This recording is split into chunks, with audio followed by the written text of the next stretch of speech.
Depression کا شکار ہو چکا ہے، ٹینشن میں دن رات گزرتی ہے، اور کبھی ایک وقت کی نماز پڑھ کے دعا کرتا ہے، کچھ نہیں ملنے پر مایوس ہو کر گھر چلا آتا ہے۔ کیا ہم اپنے بچوں کو لے کے مارکیٹ جاتے ہیں؟ چھوٹے بچے کبھی یہ کھلونے، کبھی وہ کھلونے، کبھی وہ چیز مانگتے ہیں۔ کیا اپنے بچوں کو ہم ساری چیزیں دے دیتے ہیں؟ آخر میں آ کر کے بچوں کو وہ چیز ہم دیتے ہیں جو بچے کے لیے بہتر اور اچھا ہوتا ہے۔ اسی طریقے سے ہم اللہ سے دعا کرتے ہیں تو اللہ تبارک و تعالی ہمیں دیر سے ہی صحیح وہ چیز عطا کرتا ہے جو ہمارے لائق ہو، جو ہمارے لیے بہتر ہو۔ وہ خدا وہ چیز دیتا ہے جو بندے کے لیے بہتر ہو۔ آئیے میں ایک واقعہ سناتا ہوں جسے سن کر کے آپ کی بات سمجھ میں آ جائے گی۔ مثال دے کر کے بات کو سمجھانے سے بات سمجھ میں آ جاتی ہے۔ ایک بڑھیا عورت تھی، اس کی 2 بیٹیاں جوان ہو چکی تھیں۔ وہ اتفاق سے امام صاحب کے پاس آئی اور کہا کہ حضرت آپ دعا کر دیجئے میری بچی کی شادی ہو جائے۔ وہ آئی، امام صاحب سے کہا کہ جاؤ کہیں سے مٹی کی دری لے کر کے آؤ۔ بڑھیا گئی، ہاتھ میں چھوٹی سی مٹی لے کر کے آئی، امام صاحب کے سامنے پیش کیا، کہا کہ حضرت یہ لیجیے۔ امام صاحب نے اس میں بسم اللہ الرحمن الرحیم پھونک کر کے دم کیا، مٹی کی دری سونے کی بن گئی۔ وہ بڑھیا خوشی خوشی اپنے گھر لے کر کے چلی گئی۔ وہ بڑھیا صبح اٹھی، ناشتہ بھی نہیں کرتی ہے، کوئی کام نہیں کرتی ہے، سارے کام کو بالائے طاقت رکھ کر کے وہ اپنے آنگن میں گھر میں مٹی بھر دیتی ہے اور صبح سے شام تک بسم اللہ الرحمن الرحیم پڑھتی رہتی ہے۔ شام کو پھر وہ امام صاحب کے پاس آتی ہے اور کہا کہ حضرت کس طریقے سے ایک بسم اللہ آپ پڑھ کر کے دم کیے تھے، وہی بسم اللہ میں صبح سے شام تک دم کرتی ہوں، لیکن ایک بھی بار میں دیکھا کہ ایک بھی مٹی کی ڈلی سونا نہیں بنی، کیا وجہ ہے؟ تو امام صاحب نے کہا کہ بوڑھی ماں، تم نے تو ایک دن ایک روز سورج کو طلوع کیا اور غروب کیا ہے، اور اس ناچیز کو 40 سال ہو گئے مسلسل اس بسم اللہ کو پڑھتے ہوئے، تب جا کر کے آج یہ بات اس بسم اللہ میں اثر پیدا ہوا ہے کہ ایک بسم اللہ پڑھ کے کسی چیز پر دم کر دیتا ہوں، وہ چیز سونے کی بن جاتی ہے۔ ابھی آپ نے سنا کتنی قیمتی باتیں تھیں کہ 40 سال میں جا کر کے یہ اثر پیدا ہو بسم اللہ میں کہ بسم اللہ جس چیز پر بھی دم کر دیا جائے وہ سونے کی ہو جائے۔ یا رب تو ایسی ادا بخش دے، یا رب تو ایسی ادا بخش دے جسے دیکھ کر تو خطا بخش دے۔ یہ کس نے کہہ دیا خدا نہیں دیتے؟ یہ کس نے کہہ دیا خدا نہیں دیتے؟ مانگنے کا سلیقہ ہو تو وہ کیا نہیں دیتے؟ ہر شخص ڈپریشن ٹینشن میں رہتا ہے، اپنے آپ کو کبھی ایسا محسوس کرتا ہے کہ ہم دنیا میں کچھ نہیں پائیں گے۔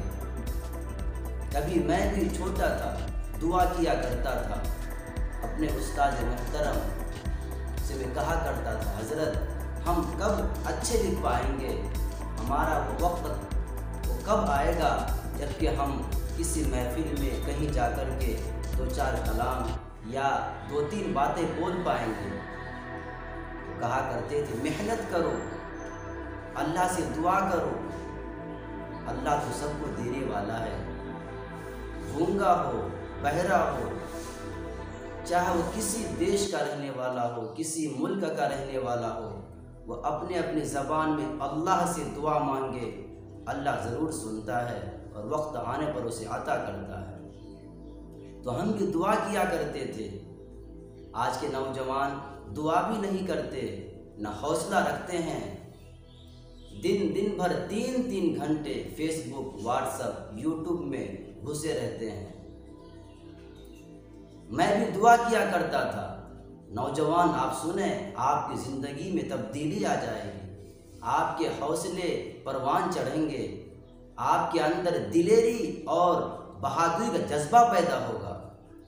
غالب کا رنگ میر کا لہجہ ہمیں بھی دے، غالب کا رنگ میر کا لہجہ ہمیں بھی دے، لفظوں سے کھیلنے کا سلیقہ ہمیں بھی دے۔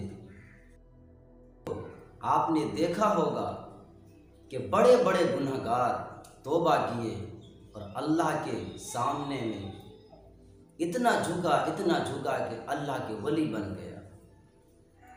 حضرت باقی باللہ رحمۃ اللہ علیہ اللہ کے ولی ہیں۔ المختصر میں شارٹ سنا رہا ہوں تاکہ بات سمجھ میں آ جائے۔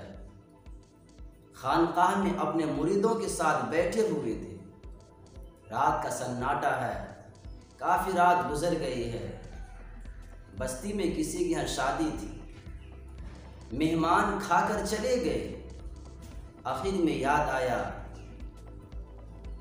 ہوٹل والے تھے، تو کسی نے کہا کہ کیا خانقاہ میں حضرت کو کھانا پہنچایا؟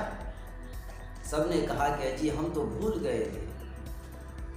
حضرت باقی باللہ رحمۃ اللہ علیہ کے پاس وہ شخص، رات کا سناٹا ہے، کافی رات گزر گئی ہے، کچھ نان اور روٹی، کچھ کھانے سر پہ ٹوکری لیے چلا گیا، تو کہا کہ حضرت گستاخی معاف ہو۔ اور اتفاق دیکھیے کچھ مہمان بھی آئے ہوئے تھے، حضرت اللہ سے دعا کر رہے تھے، امید تھی کہ انشاءاللہ وہ رحیم ہے، وہ کریم ہے، سب کو کھلائے گا۔ تو وہ کھانا لے کر کے حاضر ہوا، سب کو کھلایا، کہا کہ ٹھیک ہے مانگو، کیا مانگتے ہو؟ اس نے ایک عجیب سی بہت بہترین جواب دیا، کہا کہ حضرت کیا میں جو مانگوں گا آپ وہ مجھے عطا کریں گے؟ کہا کہ ہاں مانگو، کیا مانگتے ہو؟ کہا کہ جیسا آپ ہیں ویسے مجھے بنا دیجیے۔ تو حضرت کچھ دیر خاموش رہے، پھر اس کے بعد اس کو کہا کہ وضو کر کے آؤ، وضو کر کے 2 رکعت نماز پڑھی، اللہ سے دعا کی، دونوں ایک جیسے ہو گئے۔ اللہ کی رحمت سے نا امید نہیں ہونی چاہیے۔ ڈپریشن بہت بڑی بیماری ہے، ٹینشن بہت بیکار چیز ہے۔ ٹینشن سے کوئی کام حل ہوتا تو ساری دنیا مزدور لے کر کے ٹینشن لیا کرتے۔ تو نوجوانوں کو چاہیے کہ اپنے حوصلے بلند کریں اور اللہ سے دعا کریں، وہ تو اللہ دینے والا ہے۔ اللہ کی رحمت تلاش کرتی ہے، ڈھونڈتی ہے، کہاں ہے گنہگار بندے؟ آپ ایک بار اللہ کے گھر میں آ کر کے اللہ کے سامنے دعا کریں۔ اللہ کسی کا مقام نہیں دیکھتا، کالا ہے، گورا ہے، کس رتبے کا ہے، کس خاندان سے ہے، کہاں پیدا ہوا ہے، بس ایک بار آ کر کے اللہ کہیں۔ اللہ تبارک و تعالیٰ کہتا ہے تم میرے پاس چل کر کے آؤ، میں تمہارے پاس دوڑ کر کے جاؤں گا۔ اللہ کی رحمت بہانہ ڈھونڈتی ہے، یا رب تو ایسی عطا بخش دے جسے دیکھ کر تو خطا بخش دے۔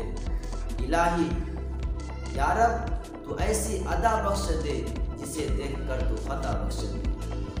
کیا دوستو میرا ویڈیوز آپ کا کیسا لگا؟